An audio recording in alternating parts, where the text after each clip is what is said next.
ભાવનગરથી સમાચાર અનાજના કાળા કારોબારના આરોપ સાથે એક વિડીયો વાયરલ થયો છે। અતુલ લોડિંગ રિક્ષામાં અનાજનો જથ્થો લઈ જવાતો હોય તેવો વિડીયો છે। ગરીબ પરિવાર માટેનું અનાજ સગેવગે થતું હોવાનો વિડીયોમાં આરોપ લાગ્યો છે। વાયરલ વિડીયોની પુરવઠા વિભાગે પણ તપાસ શરૂ કરી છે।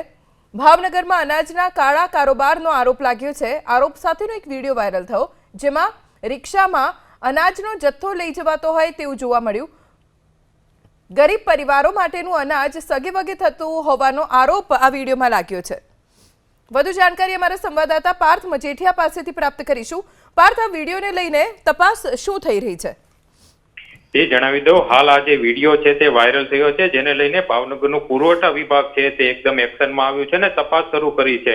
સ્વાભાવિક છે કે ભાવનગર શહેર અને જિલ્લાની અંદર અવારનવાર ગરીબ અને મધ્યમ વર્ગના જે પરિવારો હોય છે કે તેમની પાસેથી રૂપિયાના જોરે આ જે અનાજ છે તે ખરીદવામાં આવે છે અને ત્યારબાદ ફેરિયાઓ મારફતે જે આ અનાજ છે તે માફિયાઓ સુધી પહોંચાડવામાં આવે છે। આ પ્રકારે અવારનવાર કિસ્સાઓ છે તે સામે આવી ચૂક્યા છે, પરંતુ ભાવનગરનું જે પુરવઠા વિભાગ છે તેના દ્વારા કોઈ નક્કર પગલાં લેવામાં નથી આવતા, કારણ કે આ થોડા દિવસ પહેલા જ મહુવાની અંદર એક ટ્રક છે તેમની અંદરથી આ પ્રકારનો માલ મળી આવ્યો હતો અને આ ફરી વખત જે આ પ્રકારે અનાજ અને જે ઘઉંનો અને ચોખાનો જે જથ્થો મળ્યો છે તે શહેરના દેસાઈનગર પાસે અતુલ લોડિંગ રિક્ષા છે તેની અંદરથી મળ્યો છે।